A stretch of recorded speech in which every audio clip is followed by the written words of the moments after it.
Front des Alpes, juin 1940. Dans quelques heures, une poignée de soldats français va devoir affronter le déferlement de 300 000 Italiens. Dans certains secteurs, ils se battront à 1 contre 8.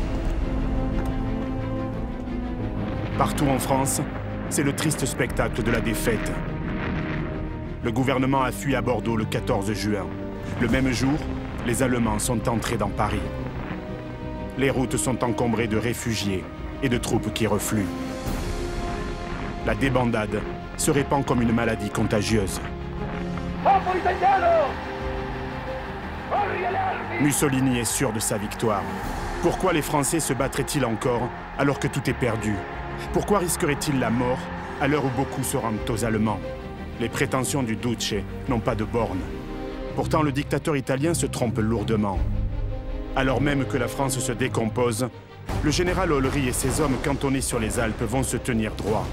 Ils vont continuer le combat et faire mieux que résister. Durant les 10 jours d'une bataille acharnée, les Italiens vont perdre plus de 6 000 hommes sans parvenir à s'emparer d'un pouce de la terre de France.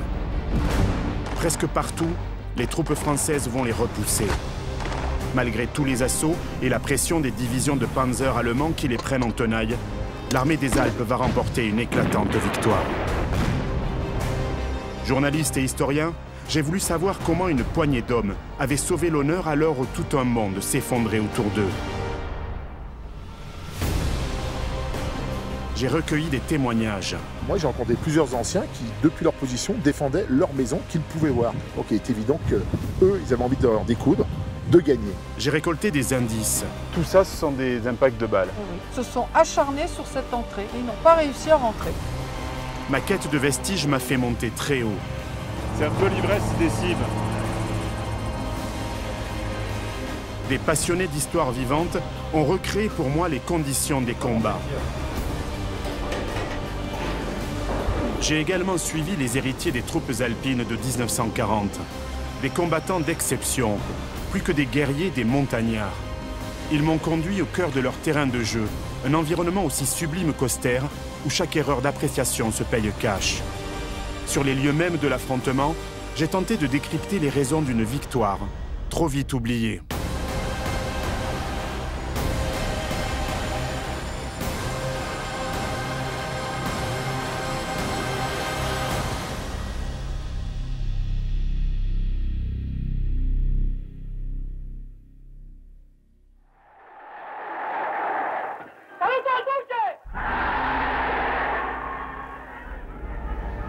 La dichiarazione di guerra è già stata consegnata agli ambasciatori di Gran Bretagna e di Francia. 10 juin 1940. L'Italie déclare la guerre à la France et à l'Angleterre. À ses généraux, Mussolini a dit « J'ai besoin de quelques milliers de morts pour m'asseoir à la table de la paix. » Cynisme assassin.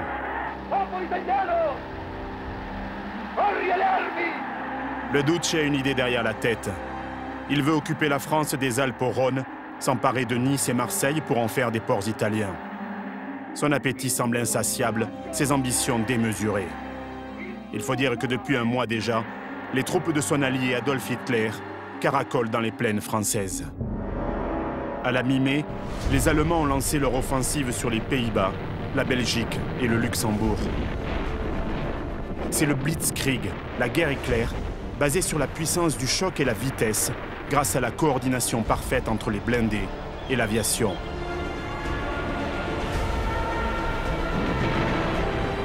Malgré le courage et le sacrifice des soldats français, le haut commandement était resté enfermé dans des conceptions héritées de la Grande Guerre de 14-18. Mais la nouvelle guerre des tranchées n'a pas eu lieu. Le 11 mai, en 2 jours à peine, les troupes allemandes sont sur la frontière française.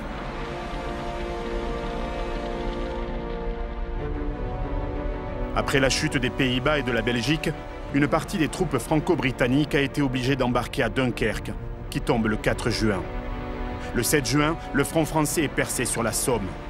Les troupes allemandes sont sur la Seine le 9 juin, sur l'Aisne le 10 juin.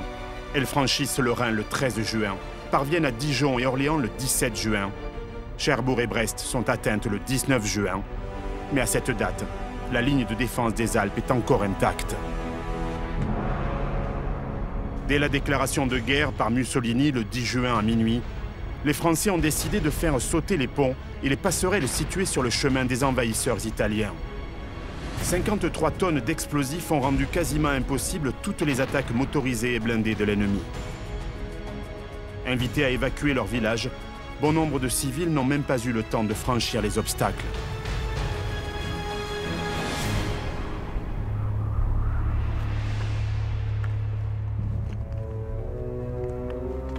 Les hommes de l'armée des Alpes, commandés par le général Olry, attendent l'attaque des troupes italiennes. Mais ils vont avoir fort à faire. Il va falloir se battre dans des conditions climatiques épouvantables. Il pleut, il neige au-dessus de 2000 mètres. Certains jours, on enregistrera des températures de moins 15 degrés.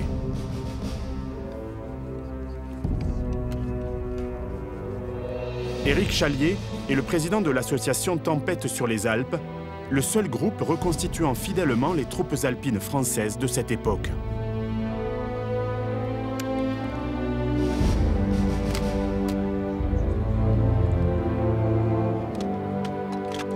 Éric, de combien d'hommes dispose le général Olry? Alors l'armée des Alpes en juin 40 compte à peu près 185 000 hommes, dont 85 000 hommes directement sur la ligne de front. Allez, sac sur le dos. On y va. Et justement, comment ces hommes sont-ils répartis sur le terrain? Alors la haute montagne est le territoire des sections d'éclaireurs skieurs, on en compte 96 en juin 40. Ils tiennent les hauts et ce sont les yeux et les oreilles des unités stationnées un peu plus en aval, à savoir les troupes de forteresse et l'artillerie. Justement, ces troupes de forteresse, cette artillerie, elle est primordiale, c'est elle qui tient les verrous alpins? Exactement, et c'est elle qui contribuera fortement à bloquer les Italiens en juin 40. Leur devise d'ailleurs, comme toutes les troupes de forteresse, c'était « on ne passe pas ».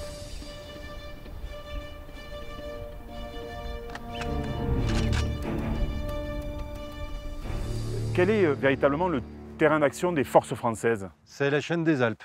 Donc elle s'étend de la Haute-Savoie jusqu'à Menton au bord de la Méditerranée. Ça représente environ 400 km de long sur 150 km de profondeur. Donc c'est une bataille qui va vraiment avoir lieu sur le massif alpin? C'est essentiellement une bataille qui va se dérouler en zone montagneuse, oui.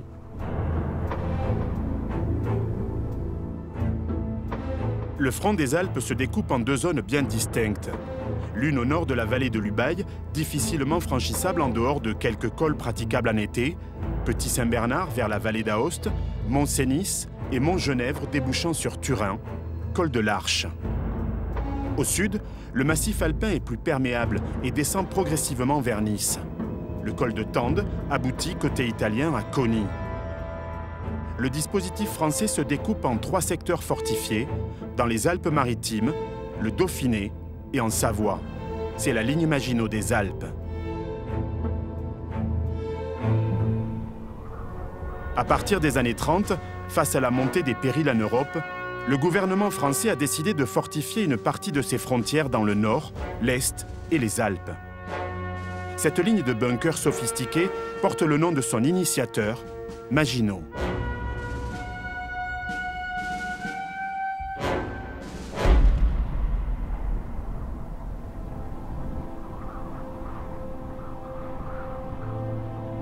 Dans les Alpes, des forteresses d'altitude ont donc été construites à la faveur des beaux jours, à partir de fortifications datant du XIXe siècle ou sur des emplacements stratégiques à très haute altitude. Le but, couper les axes de pénétration de l'ennemi.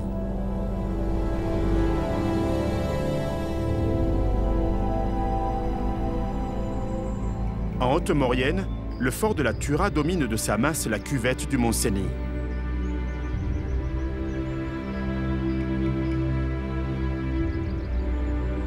C'est là que Laurent de Mouzon, passionné des troupes alpines, des fortifications de Savoie et de la bataille des Alpes, auteur de plusieurs ouvrages sur ces sujets, a décidé de me faire monter. Nous sommes à 2482 mètres d'altitude. Ici, Laurent, on est au fort de la Tourin. Ce fort-là, c'est un vieux fort. Voilà, c'est un fort construit à la fin du 19e siècle. Et il a été intégré ensuite à la ligne de défense Maginot. Voilà, qu'on a construit la ligne Maginot, on a comme utilisé ces vieux forts qui sont quand même encore utiles et ils vont venir équiper des passages un peu moins stratégiques que les gros ouvrages Maginot, mais on va quand même les conserver. Et ça, ce bâtiment, Laurent, c'est quoi? Alors ça, c'est le casernement de la troupe. Qui a été construit à l'époque. 1901-1903, c'est marqué dessus. Combien de temps pour construire ça? 5 ans. Et ça, c'est quoi? Alors ça, c'est les galeries qui permettent d'accéder aux 4 casemates en falaise. Ils ont creusé la montagne. On a creusé la montagne. Pic, pioche, dynamite. Un métro. À la Tura, comme pour beaucoup d'autres fortifications alpines, les Français ont accompli un travail de titan pour aménager des postes de tir protégés, les casemates, couvrant la frontière italienne. Ici, ils ont littéralement traversé la montagne de part en part, excavant la roche 30 mètres sous terre, jusqu'à atteindre la falaise surplombant les routes d'invasion. Là, les pièces d'artillerie pouvaient rentrer en fait. Voilà, on rentrait les pièces d'artillerie dans les casemates. D'ailleurs, en 40, il y en a une qui restera dans les casemates en permanente et l'autre sera utilisée à plusieurs endroits, sera sortie, re-rentrée, ressortie. Ils les déplacent. Ils les déplacent. En fait, on connaît bien la ligne Maginot du Nord-Est, mais on ignore complètement qu'il y a une véritable ligne Maginot qui a été construite sur les Alpes. Dans quelles circonstances a-t-elle été construite? Alors, cette ligne Maginot, elle fait partie du programme général Maginot. D'ailleurs, le premier ouvrage construit de toute la ligne Maginot, c'est Reims-Place dans les Alpes-Maritimes en 1931, avant le Nord-Est. Donc ça veut dire que la ligne Maginot des Alpes est aussi importante que celle du Nord-Est. Ça veut dire qu'il y a une ligne Maginot sur la totalité des Alpes, c'est-à-dire sur les 400 km de... Du Mont-Blanc à la Méditerranée. Alors évidemment, le massif du Mont-Blanc, non, mais dès qu'on arrive sur les premières vallées perméables, oui, et elle va jusqu'en Corse. Même en Tunisie avec la ligne Mareter, tu vois.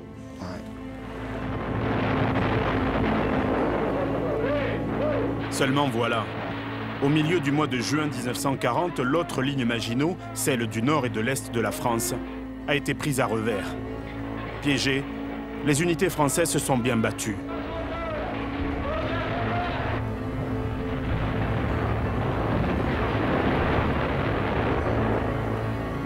Les Allemands n'y sont pas allés de main morte. Ils ont pilonné, bombardé, désossé les fortifications, cabossé les tourelles, percé les cuirasses, chassé les occupants à la grenade, au lance-flammes. Ils les ont traqués comme on traque des rats, obligeant les équipages à se rendre avant qu'ils n'asphyxient.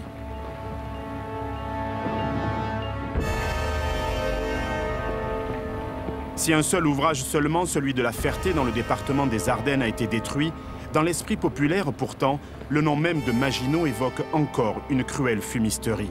Ce mur de béton armé n'a pas empêché l'offensive allemande puisque l'ennemi a frappé là où on ne l'attendait pas, en contournant l'obstacle pour le réduire dans un second temps. Mais dans les Alpes, l'implantation des ouvrages Maginot a été particulièrement bien étudiée. Il y a véritablement un processus d'installation, c'est-à-dire on ne les met pas au hasard, ces ouvrages Maginot et ces forts. Non, il va falloir barrer les passages principaux, les axes principaux de pénétration. En Alsace-Lorraine, le terrain est plat, mais ici, il y a des montagnes, donc les points de passage obligés, c'est les cols et les vallées. Donc on va avant tout fortifier ces points-là. Et puis, on va mettre des petites positions sur les sommets où là, l'ennemi a moins de chances de passer. Ça veut dire qu'il y a une véritable manière aussi d'organiser les lignes de défense quand on est en montagne. Voilà, on va étaler la défense, des avant-postes à la frontière, avec des petits ouvrages légers d'infanterie, avec mitrailleuses, fusils mitrailleurs. Et puis en arrière, on a les ouvrages d'artillerie qui vont pouvoir tirer en avant des premiers pour les protéger. Et on a même encore une troisième ligne de petits ouvrages qui vont protéger au cas où les deux premiers passeraient. Donc tu vois, c'est vraiment un millefeuille qui se superpose. Chaque ouvrage appuyait son voisin. Ainsi, si l'un des bunkers était submergé par l'infanterie adverse, les canons des autres ouvrages tiraient directement sur lui. C'est ce que les artilleurs appellent l'épouillage. Les feux de l'artillerie se croisaient d'une position à l'autre, créant des zones mortelles pour les assaillants. Les gros ouvrages couvraient donc de leurs canons les plus petits. De leur côté, les Italiens avaient également, dès 1937, débuté la construction d'un rempart alpin, le Vallo Alpino, dont le joyau était sans nul doute le fort du Chaberton, construit en 1901 à plus de 3100 mètres d'altitude.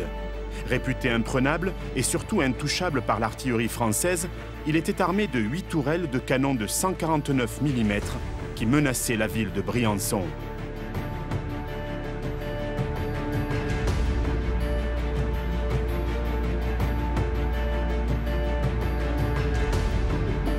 Cette bataille des Alpes s'annonçait aussi comme un fabuleux duel d'artillerie.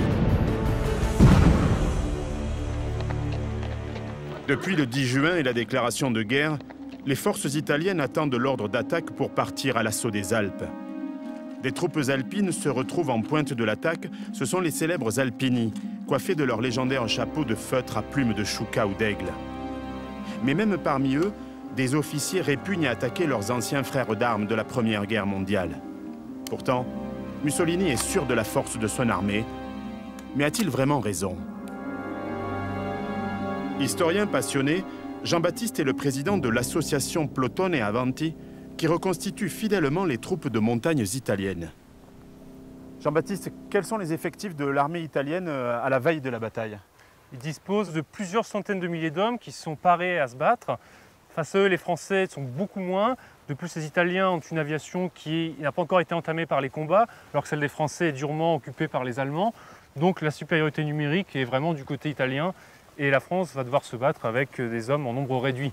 Mais est-ce que ces Italiens sont de bons soldats? Oui, il y a vraiment une légende noire autour du soldat italien qui serait lâche, pleutre. Il y a eu des défaites très graves comme à Douai, mais à côté de ça, il y a de très bonnes unités qui ont fait des faits d'armes assez importants au cours de l'histoire italienne. Mais leur équipement ne suit pas toujours et ils ont un commandement qui n'est pas non plus forcément l'un des meilleurs d'Europe, avec certains chefs complètement sclérosés. Et ça va jouer des tours durant la guerre à l'armée italienne. Mais stratégiquement, est-ce que l'Italie est prête à attaquer la France? Pas vraiment. Les chefs militaires italiens ont averti Mussolini qu'il ne serait pas prêt avant plusieurs années. L'industrie italienne est loin d'être l'une des plus puissantes de l'époque. Il n'y a pas assez de matériel. Et les Italiens font le choix en 1939 de ne pas rentrer en guerre. Ils ont déclaré ce qu'on appelle la non-belligérance. Et finalement, ils profitent du fait que les Français soient battus dans le nord-est, que les Allemands soient passés par la Belgique. Et ils décident d'entrer en guerre comme ça en juin 40. Mais c'est un choix qui va se révéler finalement gravissime pour l'Italie. Mussolini espère que l'avancée des troupes allemandes lui permettra de conquérir des territoires sans vraiment combattre. Et il n'a pas tort. À la mi-juin, la France est exsangue. Le 17 juin à midi, le maréchal Pétain annonce à la radio qu'il fait don de sa personne à la France. Mort d'investiture. En ces heures douloureuses, je pense aux malheureux réfugiés qui, dans un dénuement extrême, sillonnent nos routes. Je leur exprime ma compassion et ma sollicitude. C'est le cœur serré que je vous dis aujourd'hui qu'il faut cesser le combat. Je me suis adressé cette nuit à l'adversaire pour lui demander s'il est prêt à rechercher avec moi, entre soldats, après la lutte et dans l'honneur, les moyens de mettre un terme aux hostilités. Mais si au nord l'esprit de résistance semble brisé, l'armée des Alpes est bien loin d'avoir dit son dernier mot.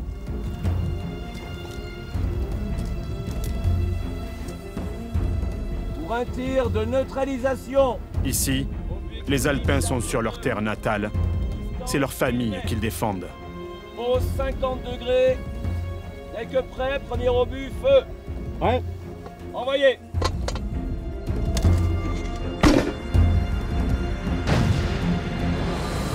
Le 18 juin, Mussolini est à Munich. Dans les rues, les Allemands sont hystériques. Pour eux, la fin de la guerre est proche depuis la demande d'armistice du maréchal Pétain. Le doute chez lui vient pour finir les restes. Il réclame les Alpes jusqu'au Rhône, la Savoie, Nice, la Corse, Tunis et Djibouti. Mais Hitler veut en finir avec la campagne à l'ouest. Il ne veut pas que la France poursuive la lutte outre-mer aux côtés de la Grande-Bretagne. Si Mussolini veut des territoires, il faudra que ses troupes les conquièrent par les armes. Rentré à Rome le 19 juin, le Duce ordonne l'offensive générale pour le 21 juin. Le plan est simple, dicté par les reliefs des Alpes. 3 directions principales d'attaque sont prévues. Opération B, Petit Saint-Bernard, destinée à remonter la vallée de l'Isère pour aller faire jonction avec les Allemands qui avancent vers Chambéry.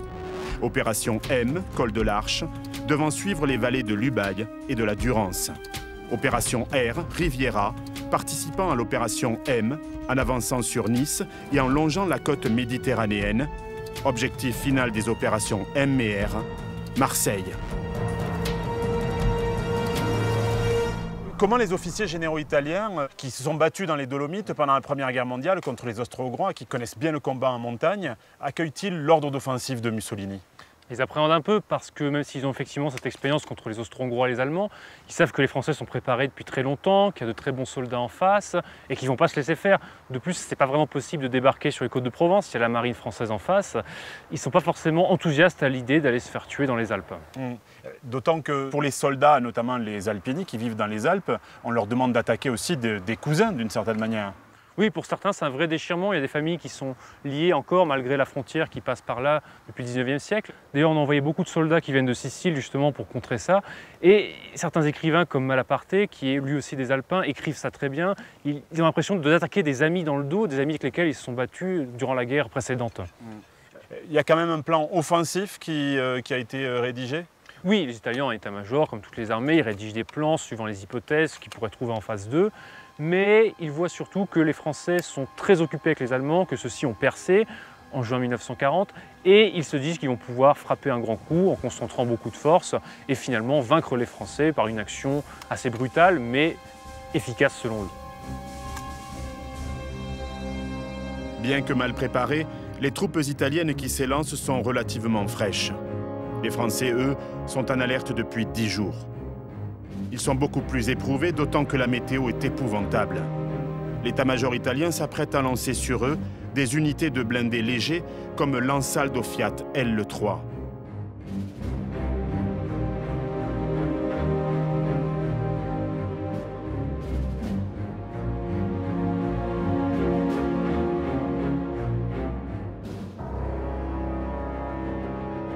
Le 21 juin débute par le bombardement aérien du vieux fort de la Redoute ruinée qui domine à 2460 mètres d'altitude le col du Petit Saint-Bernard.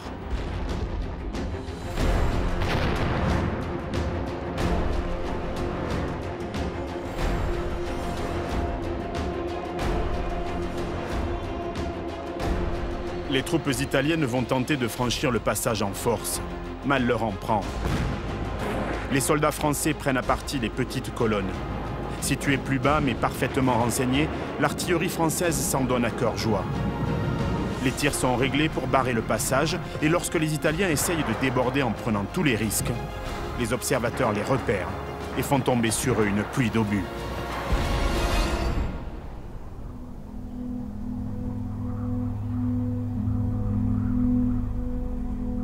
Le nombre va malheureusement jouer en la faveur des assaillants. Les Italiens expédient des masses d'hommes pour franchir la frontière en force. Bientôt, le fort de la Redoute ruinée sera totalement encerclé. Les hommes de la garnison se retrouveront coupés du monde. L'un d'entre eux a témoigné de ses heures éprouvantes à sa belle-fille, guide du patrimoine. Gisèle, ton beau-père François Gued a été ici pendant la totalité de la bataille des Alpes, au fort de la Redoute ruinée, et tu as eu la chance de l'accompagner. Qu'est-ce qu'il te racontait sur cette bataille, sur sa vie dans le fort? Alors c'était d'abord une expérience personnelle très forte, parce que bon, c'est une belle mission que de défendre son pays. Mais c'est aussi une grande expérience collective humaine parce qu'en fait, c'était des montagnards assez aguerris, très courageux, volontaires et solidaires. Et ils ont été en plus très unis parce qu'en fait, ils ont vécu de grandes peurs. Parce qu'à un moment donné, ils ont été encerclés et donc là, ils avaient vraiment, comme ils disaient, la trouille au ventre, la trouille d'être attaqués de toutes parts. Ensuite, la trouille de ne plus être ravitaillés. Et puis, ils se posaient aussi beaucoup de questions sur le sort de tous leurs camarades qui défendaient aussi la frontière dans les alentours parce qu'ils n'avaient pas du tout de nouvelles. En fait, le fort était comme une île perdue au milieu de l'océan. Exactement. Complètement isolé. Ça veut dire que les Italiens, en fait, étaient très très proches d'ici. Ils avaient encerclé complètement le fort. Ah ben oui, de toute façon, ils sont arrivés à pied en dégringolant les éboulis du Mont Valaisan qui sont en face. Et surtout, ils avaient l'impression qu'ils arrivaient par milliers. Et donc, ils ont eu là vraiment très très peur. Ils pensaient vraiment à leur dernière heure à ce moment-là, quand ils ont vu surtout le nombre de personnes arriver. Ouais. Et le fort lui-même était sous le feu des Italiens. Ah ben oui, parce qu'ils sont arrivés ici au pied de l'enceinte. Hein. De toute façon, il fallait faire sauter cette porte. C'était l'accès principal. La porte qui est là. Voilà, c'était l'accès principal du fort côté italien. Et donc, on a des impacts de balles encore très marquants. Regarde. Incroyable. Tout ça, ce sont des impacts de balles. Eh oui. Donc vraiment, ils se sont acharnés sur cette entrée. Ouais, c'est criblé complètement, quoi. Ouais. Et ils n'ont pas réussi à rentrer. Malgré ça. Eh oui.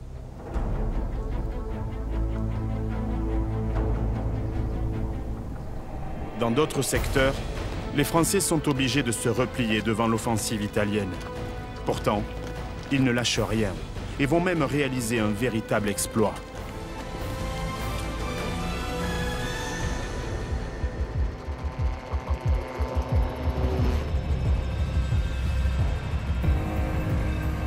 Le 21 juin, les artilleurs français accrochent à leur palmarès un trophée de choix, le joyau de la ligne de fortification italienne, le cuirassé des cimes, le fort italien du Chaberton.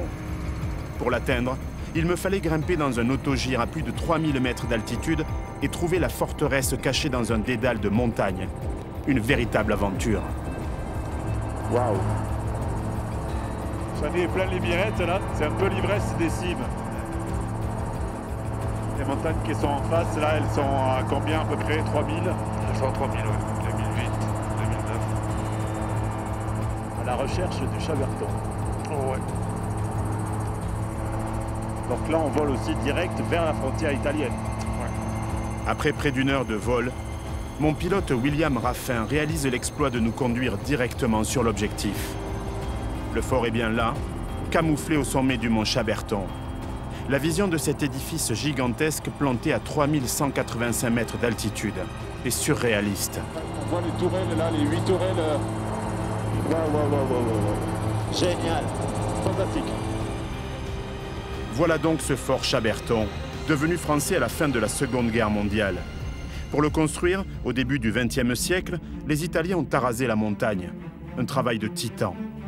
Distant d'à peine 14 km de Briançon, il pouvait bombarder la gare.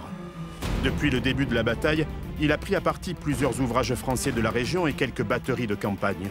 Sans grand résultat. Mais la menace est là. Les Italiens sont persuadés que leur position est inatteignable par l'artillerie française. Ils se trompent. Les Français, en grand secret, ont installé hors de la vue de leurs ennemis 2 batteries d'une pièce d'artillerie qui a déjà fait ses preuves durant la Première Guerre mondiale, l'obusier de 280 mm Schneider.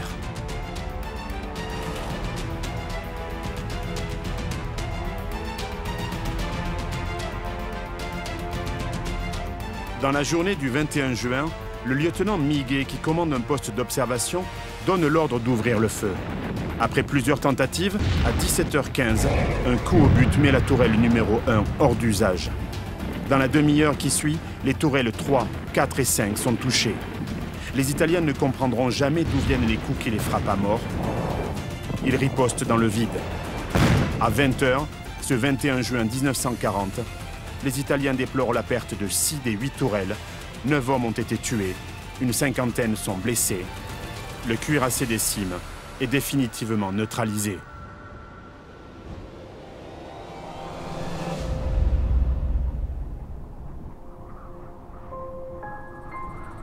De retour du Chaberton, je regarde cette chaîne des Alpes, majestueuse. Les sommets sont encore enneigés au milieu du mois de juillet. En juin 40, il neigeait à 2000 mètres d'altitude. Difficile de croire que des hommes se sont battus dans de telles conditions.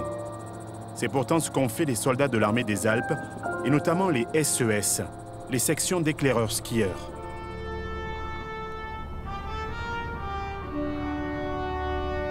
Ces sections constituent des éléments de choc, le fer de lance des unités alpines.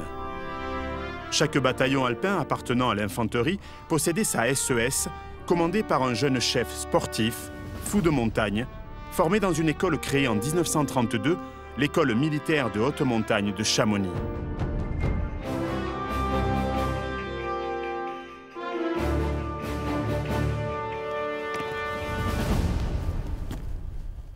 Les missions de l'école sont l'instruction montagne des cadres alpins, puis l'expérimentation et la mise au point de matériel technique, d'équipement, de transmission et d'armement.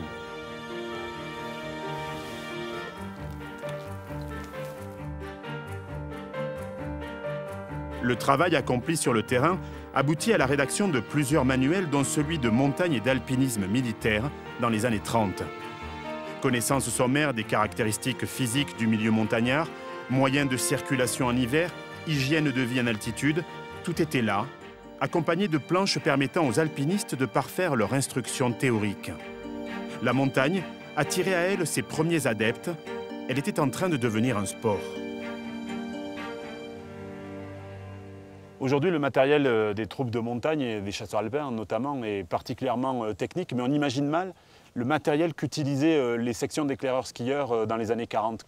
Alors à l'époque, bien évidemment, le matériel était beaucoup plus rudimentaire qu'aujourd'hui. Comme tu peux le voir avec ce marteau d'escalade, ces pitons, mousquetons ou ce piolet. Néanmoins, il existait, parce que le développement des sports de montagne avant-guerre a permis la fabrication déjà de matériel technique. Et l'armée, ensuite, a utilisé ce matériel civil. Il n'y avait pas de matériel spécifique pour l'armée. Ils achetaient ça dans les magasins de sport. Ça veut dire qu'en fait, la montagne, c'était déjà un sport d'élite à l'époque. Oui, c'était des montagnards accomplis déjà qui faisaient ça. Et on retrouve parmi ces gens-là beaucoup de personnel dans les SES. Les SES étaient donc des sportifs de haut niveau. Voilà, au niveau du recrutement, on privilégiait des gens déjà qui avaient pratiqué la montagne dans le civil.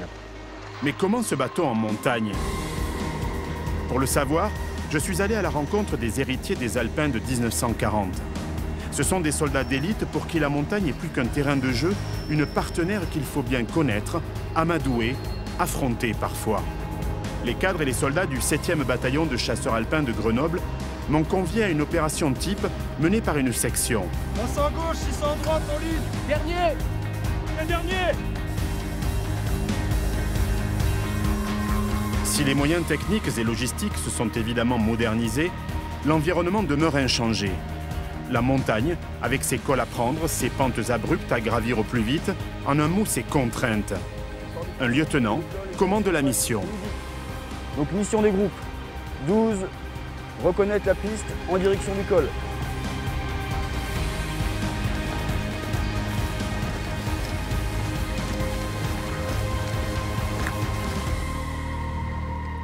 Jusque-là, mon lieutenant, on a fait du VAB, on a fait de la route, on a fait des procédures qui finalement sont des procédures de soldats de fantassins normaux. Qu'est-ce qui finalement fait une différence fondamentale entre un bifin, comme on dit, pour l'infanterie, et puis un chasseur alpin? Alors si l'on reprend l'exemple de cette reconnaissance de col, le fantassin lambda, normal, par exemple, le chef de section, quand il fera son étude de mission, il verra sur la carte qu'aux alentours, il y a des zones boisées, donc il se contentera peut-être de poser un appui au niveau des lisières, et il reconnaîtra le carrefour. Moi, en l'occurrence, je ferai mon étude de terrain sur ma carte, et je me rendrai compte qu'il y a des sommets aux alentours de ce col, et je déciderai, ça sera mon objectif principal, de m'emparer de ce point haut. On en revient au principe assez connu, et peut-être qui peut paraître simpliste, de qui tient les hauts tient les bas. Donc le but du jeu ou le but du combat en montagne sera d'arriver le plus vite possible sur les hauteurs. À partir du moment où on tient les hauts, on a un avantage certain sur l'ennemi qui pourrait venir nous rendre visite. Mais est-ce que ça ne fait pas du chasseur alpin un soldat à part finalement? Parce qu'il y a la contrainte de la montagne. Ah oui, c'est même un soldat complètement à part, c'est-à-dire que c'est un soldat qui devra forcément être plus rustique, ou très rustique en l'occurrence. Voilà, le but du jeu, c'est qu'il soit suffisamment à l'aise physiquement et moralement pour pouvoir se concentrer sur son combat. Ce qui peut nous différencier peut-être de nos anciens des combats de 40, c'est à la rigueur notre équipement. Mais sinon, effectivement, on fait en sorte d'avoir la même pratique de la montagne et de faire de la montagne notre allié et de savoir l'utiliser à notre profit.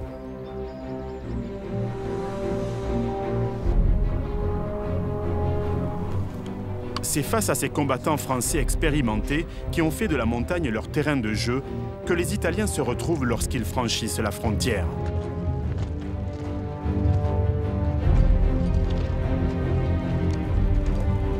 Mais les masses d'hommes qui montent à l'assaut des Alpes n'effraient pas ces Français prêts à tout pour repousser l'assaillant.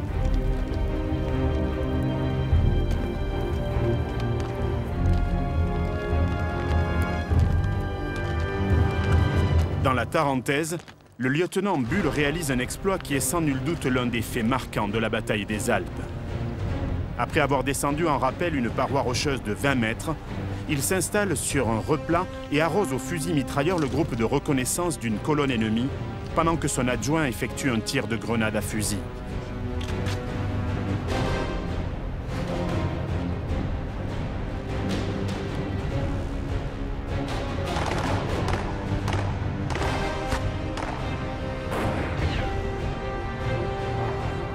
L'ennemi ne comprend pas ce qui lui arrive.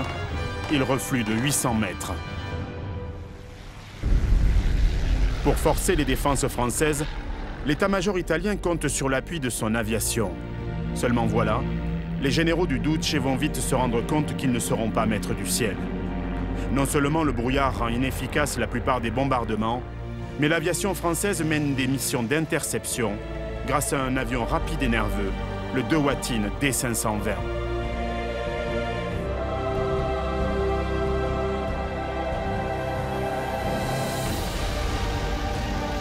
Depuis le début du mois de juin, les pilotes français ont accompli des prouesses. C'est le cas de l'adjudant Le Gloan. Alors que son avion n'est pas prêt, il bondit dans un autre appareil sans prendre le temps d'aller chercher son parachute. Il décolle, accompagné de 2 coéquipiers, mais se retrouve bientôt seul. Lorsqu'il réatterrit, après une demi-heure de combat, il a abattu 5 avions ennemis, un exploit qui ne s'était pas vu depuis la Première Guerre mondiale. Les avions italiens se contenteront désormais de quelques missions de peu d'envergure. Les Italiens ont certes franchi la frontière dès le 21 juin, mais ils n'ont pénétré dans le territoire français que de quelques kilomètres. En Tarentaise, le fort de la Redoute ruinée est encerclé. Dans le Briançonnais, le gain de terrain est ridicule malgré la perte du poste avancé du Chenaillé. Même constat dans le Queyras et à Nubail, où les avant-postes sont au contact d'un ennemi qui ne progresse plus vraiment. Dans les Alpes-Maritimes, les Italiens sont bien loin de Nice. Sous les coups des canons des ouvrages de la ligne de résistance, ils peinent à entrer dans Menton. Derrière eux, les ouvrages de la Coletta, du collet du Pilon et du pont Saint-Louis tiennent toujours comme des épines plantées dans leur dos. Comment les Français pouvaient-ils tenir, enfermés dans ces fortifications? L'ouvrage Saint-Gobain, dans le sous-secteur de Moyenne-Maurienne, a été entièrement restauré par une association de passionnés. Laurent Demouzon a accepté de me le faire visiter. Ici, Laurent, on est à l'ouvrage Saint-Gobain. Est-ce qu'on peut dire que c'est un ouvrage typique de la ligne Maginot des Alpes? Oui, tout à fait caractéristique de cette Maginot alpine. Et de quel type d'ouvrage s'agit-il plus précisément? Alors c'est un ouvrage mixte, artillerie et infanterie. Artillerie pour tirer sur l'ennemi qui arrive et infanterie pour la défense rapprochée. Quand est-ce qu'il a été construit à peu près? À partir de 1933 jusqu'en 1938 pour les finitions. D'accord. Combien d'hommes y avait-il à l'intérieur? 150, artillerie, génie, infanterie. Et tu me fais visiter? Eh ben allons-y.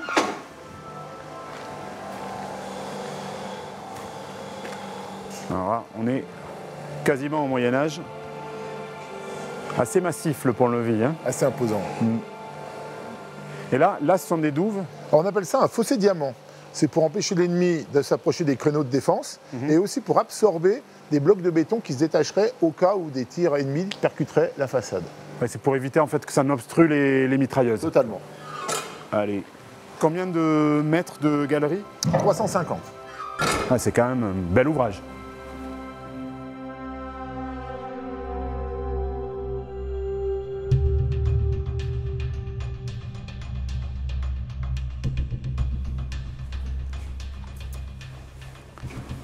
Laurent, comment les hommes pouvaient-ils vivre dans un environnement aussi confiné?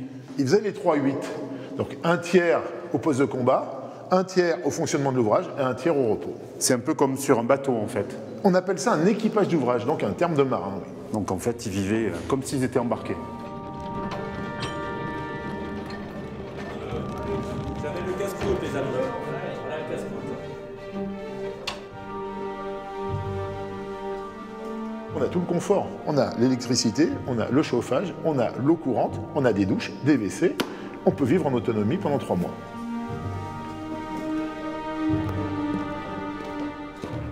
C'est vraiment très impressionnant, hein, ce couloir-là. Le couloir, c'est la colonne vertébrale. Et après, ça se dispatche. Tout s'organise autour du couloir. Du couloir. C'est pas un labyrinthe, on revient toujours dans le couloir central. D'accord. Et quand l'air était vicié ici à cause des tirs, etc., comment faisait-il pour respirer? On est à combien de mètres sous terre? Au début, on est à 10 mètres, on finit à 50 mètres. L'air n'est pas vicié, car on marche en surpression. On pompe de l'air à l'extérieur, on recrache l'air à l'extérieur, et ce qui fait que les fumées ne peuvent pas rentrer dedans. D'accord. Et les hommes respirent normalement. Alors après, si on a des fumées, on peut avoir le masque à gaz, mais ça, c'est en cas de combat à l'intérieur.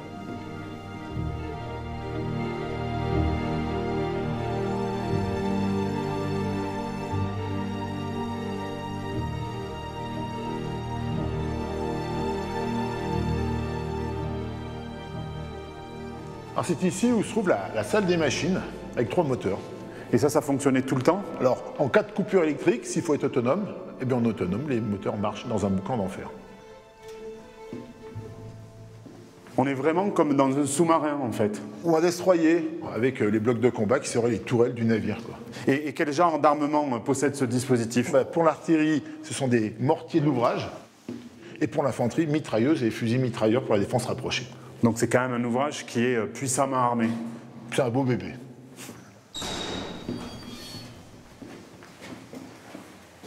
Ah, elle pèse son poids. Hein. Ça se mérite. Hein. Et ça, ce sont des mortiers, c'est ça? Voilà, ça c'est 2 mortiers de l'ouvrage. D'accord. C'est du 81 mm. 81 mm de forteresse. Ouais. Alors, ce que je comprends difficilement, c'est ici on est dans un milieu complètement confiné. Il y a 2 mortiers de 81 mm, mais comment les servants qui n'ont pas de visibilité vers l'extérieur pouvaient arriver à être efficaces? Ah, alors aux avant-postes, sur les sommets, on a des observateurs d'artillerie, donc qui avec des jumelles ou des binoculaires repèrent les positions ennemies. Grâce à des coordonnées, les communiquent au PC. Le PC, grâce à ce transmetteur d'ordre, va envoyer les coordonnées de tir aux artilleurs qui vont pouvoir tirer sur les Italiens. Et on va rectifier un peu à droite, un peu à gauche, devant, en arrière. Et grâce à ça, c'est une bataille navale, on met un coup au but. Et ça veut dire que les tirs étaient pré-réglés, les tireurs savaient où allaient tomber leurs obus, quoi? Oui, bien avant les combats, bien avant guerre, on a tout ciblé. Et donc on est prêt à déclencher un tir en pleine nuit, en plein brouillard, sur un sentier perdu en pleine montagne. Donc les Italiens ont dû être particulièrement surpris de la précision des tirs. Très grosse surprise. D'ailleurs, l'artillerie française de toute la guerre, c'est peut-être la plus précise. Ouais. Mais comment on fait pour communiquer entre les blocs de tir au sein même d'un ouvrage? Et puis surtout, est-ce que les ouvrages communiquaient entre eux et comment? Alors, dans un ouvrage, on communique par téléphone, par transmetteur d'ordre aussi. On a aussi un système de tuyaux où on parle dedans, alors il faut avoir une bonne oreille. Et puis après, entre ouvrages, donc radio, téléphone et signaux optiques. Créneaux optiques, on peut faire aussi des signaux comme dans la marine. D'accord, c'est une sorte de morse en fait. C'est du morse avec une lampe. Et c'est une technologie qui finalement est à la pointe du progrès pour l'époque? Je pense que la ligne Maginot, c'est une concentration d'un savoir-faire qui est énorme et qui fait peut-être la fortification la plus aboutie qui a jamais existé. Oui, bien reçu, je transmets au lieutenant. Au lieutenant, l'ennemi a été aperçu sur la côte 2200. Les artilleurs français des ouvrages des Alpes-Maritimes font mieux que se défendre. Au matin du 22 juin, ils repoussent une nouvelle attaque italienne favorisée par le brouillard et des pluies diluviennes. Commencez le tir, immédiatement.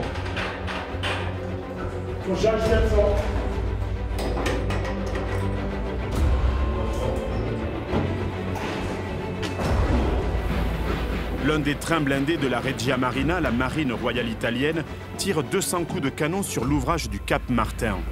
En début d'après-midi, il ressort de son tunnel mais n'a pas le temps de se mettre en batterie. Il est atteint de plein fouet par 2 salves de canon de 75. Les 3 pièces de 152 mm sont hors de combat. La fierté de l'armée italienne a du plomb dans l'aile. Mais malgré ce succès, les Français ont d'autres soucis.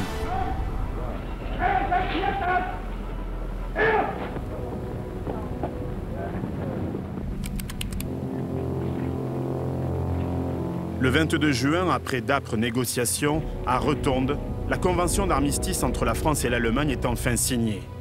Mais elle ne doit entrer en vigueur que 6 heures après la signature d'un armistice entre la France et l'Italie. Les troupes allemandes peuvent poursuivre leur avancée vers le sud.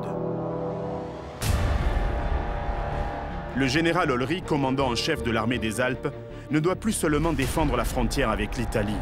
Dans son dos, les chars Panzer avancent sur Lyon, déclarée ville ouverte.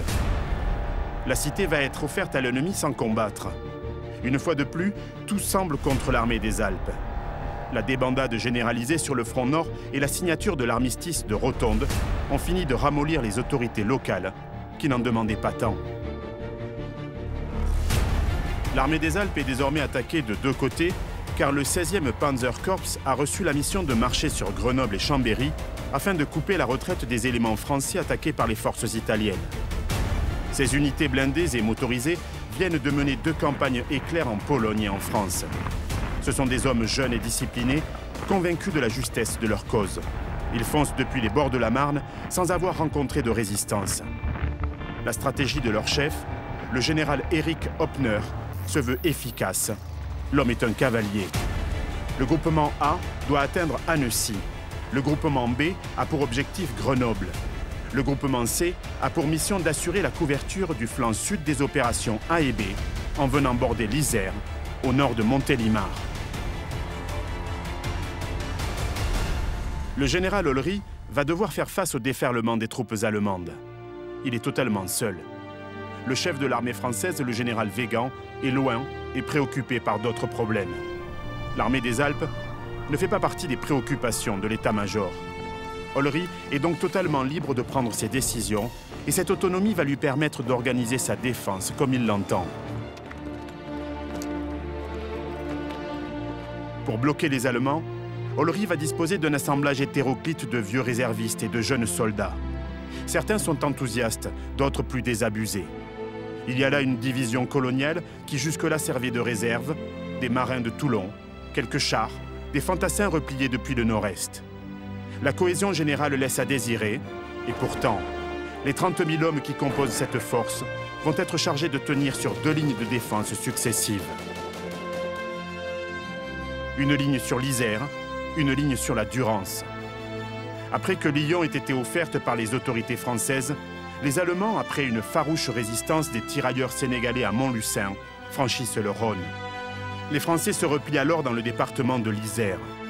Dans la soirée du 20 juin, tous les ponts ont sauté sauf celui de Culloz, ce qui permet aux troupes du Reich de menacer Chambéry. Entre le 22 et le 24 juin, l'armée des Alpes résiste partout, à Aix-les-Bains, Chambéry et à Voreppe, où les canons français bloquent l'accès à Grenoble.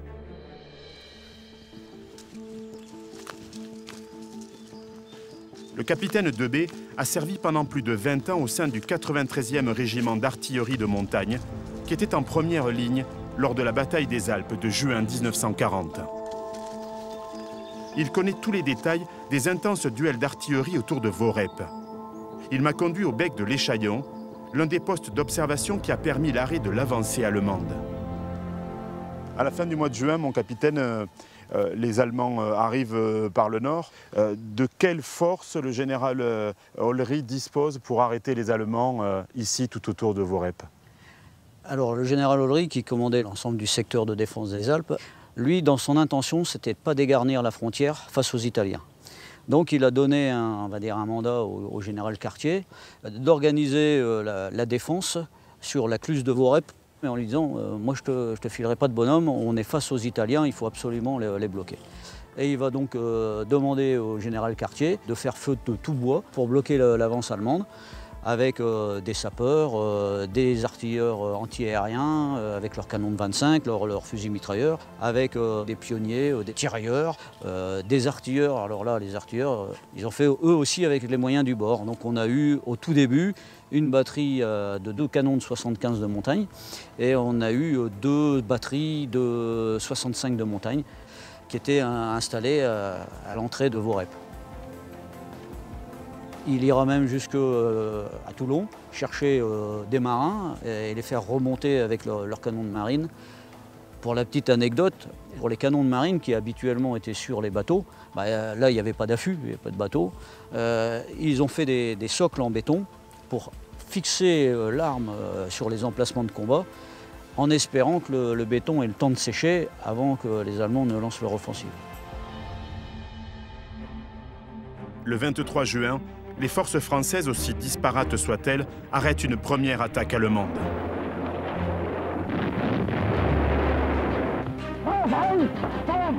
Mais les soldats du Reich remontent à l'assaut le lendemain 24 juin, en force.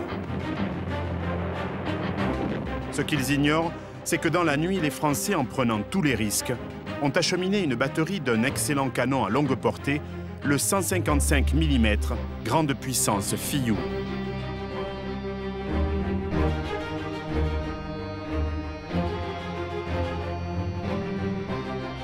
Pendant toute la journée, les observateurs du bec de l'Échaillon vont permettre aux pièces françaises de tirer au but. Les Allemands sont stoppés.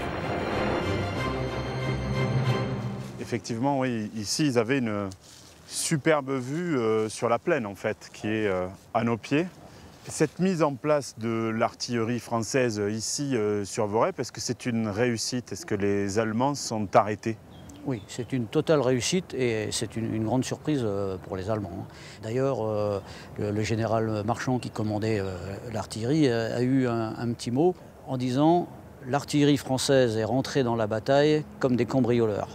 Alors ça peut paraître un petit peu surprenant comme expression, mais en fait il voulait dire que cette artillerie lourde est arrivée en totale discrétion, sans que personne ne le sache. L'artillerie s'est déployée de nuit, sous la pluie, en feu complètement éteint. Même les défenseurs de Worep ne savaient pas que les pièces étaient arrivées derrière. Donc ils ont été eux aussi surpris lorsqu'ils ont entendu le chointement des obus qui passaient par-dessus Worep pour aller frapper les Allemands en face.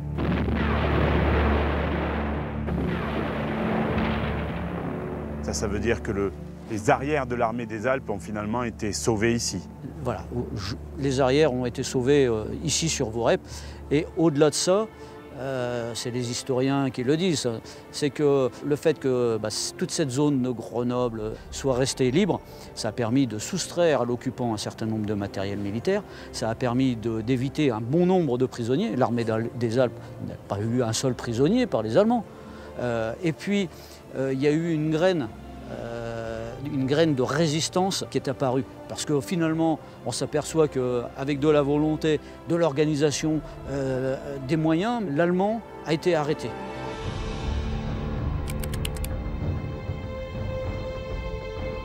Le 23 juin, près de Rome, les plénipotentiaires français sont reçus à 19h30 pour se faire remettre les conditions d'un armistice qui devrait entrer en vigueur le 24 juin, à minuit. Les Italiens veulent encore gagner du temps et du terrain dans les Alpes. Sur tout le front, le scénario se répète. Les Italiens ont moins de 24 heures pour avancer. Ils jettent leurs forces dans la bataille, s'approchent à quelques encablures des ouvrages d'avant-poste et parviennent assez près pour jeter leurs grenades. Mais les tirs des mitrailleuses et des mortiers les balayent comme de vulgaires fétus de paille. Pendant toute la journée du 24 juin, les tentatives d'attaque de l'infanterie italienne se succèdent, en vain. Les troupes du Duce sont exténuées.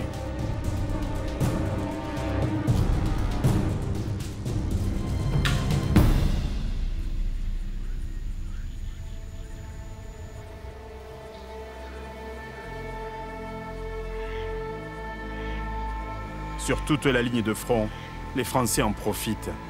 Dès qu'ils le peuvent, ils attaquent leurs ennemis, les harcèlent, les surprennent et les délogent jusque dans leur camp. Récupérez les armes!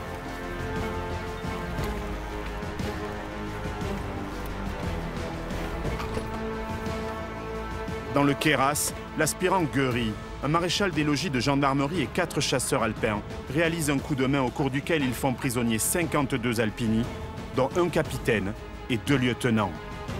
Oh, vous voulez un chapeau? Regarde le beau chapeau italien. Mi capello! Mi capello! Ah si! Sergente!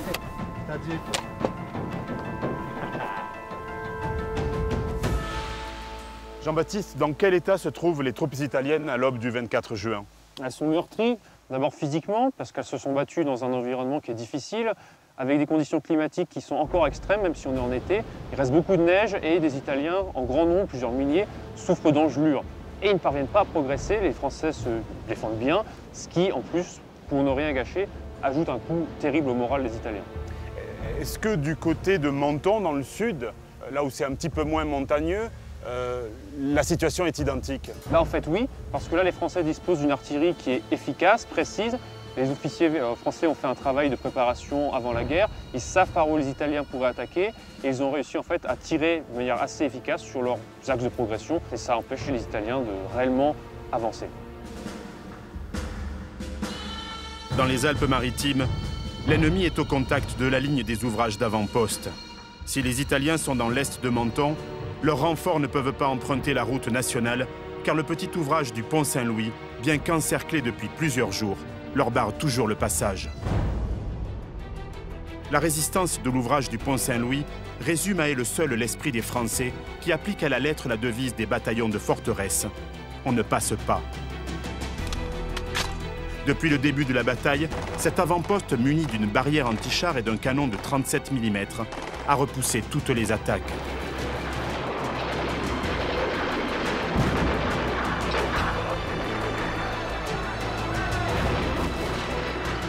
Le 22 juin au soir, la radio de l'équipage était même tombée en panne. Les hommes étaient coupés du reste du monde. Pourtant, comme tous leurs camarades, ils ont poursuivi la lutte. Les Italiens n'ont avancé que de quelques kilomètres.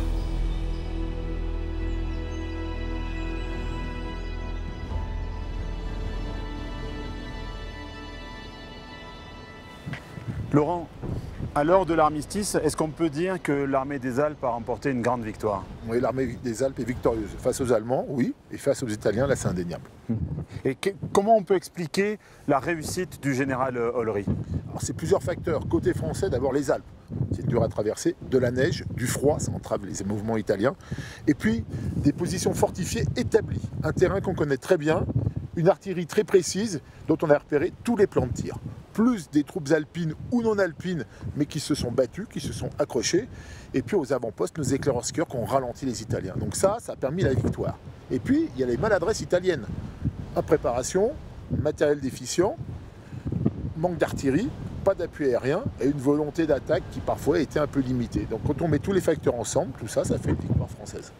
À l'inverse, est-ce qu'on peut dire que l'esprit alpin, l'esprit montagnard a aidé cette armée des Alpes? Il y a beaucoup de cadres de l'armée des Alpes qui vont rentrer dans la résistance à l'issue de l'armistice. Oui, alors je ne vais pas dire qu'on est meilleur que les autres de l'armée française, mais il est vrai que les troupes de montagne sont assez aguerries et c'est un recrutement local. Et moi, j'ai rencontré plusieurs anciens qui, depuis leur position, défendaient leur maison qu'ils pouvaient voir. Donc il est évident qu'eux, ils avaient envie de leur découdre, de gagner. Et vainqueurs, ils l'ont été et ils n'ont jamais accepté la défaite. Donc derrière, l'occupation qui arrivera des Italiens, puis après des Allemands, on ne l'accepte pas. Et donc la majorité passeront effectivement dans la résistance et poursuivront la guerre jusqu'en 1945. En fait, pour eux, la lutte continue. Elle continue.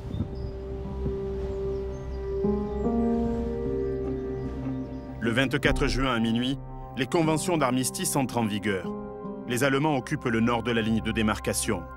Les Italiens, qui n'ont avancé que de quelques kilomètres en territoire français, s'emparent de la ligne de fortification et de quelques zones stratégiques sur la frontière. Les troupes de l'armée des Alpes doivent se replier à 50 km de la ligne atteinte par leur ennemi. Les soldats français ont 10 jours pour évacuer. Ils doivent se replier dans la zone libre.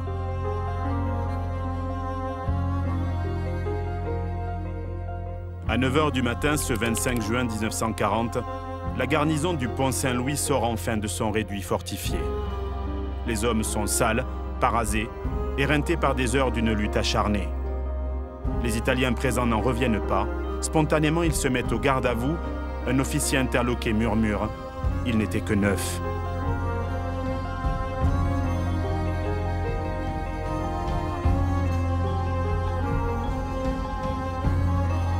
Les Alpins ne sont pas prisonniers. Ils rejoignent donc leur ligne avec armes et bagages, après avoir fermé à clé les portes de leurs ouvrages inviolés. À la redoute ruinée, là où tout avait commencé, le drapeau tricolore est amené. L'étendard italien flotte désormais sur un fort qui n'a pas été conquis par les armes. Le détachement français défile la tête haute, les dents serrées. Leurs adversaires leur rendent les honneurs. Maigre consolation pour des hommes qui n'ont rien lâché. En une dizaine de jours de combat, les Italiens ont perdu 6000 hommes, morts, disparus, blessés ou prisonniers.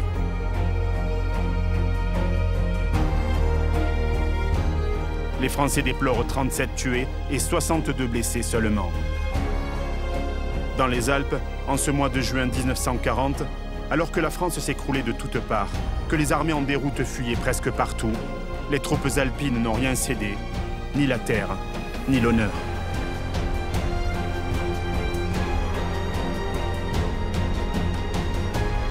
Dans son ordre du jour daté du 26 juin 1940, le général Olry écrit « Au moment où cessent les hostilités, je remercie les troupes de l'armée des Alpes de l'effort qu'elles viennent de fournir.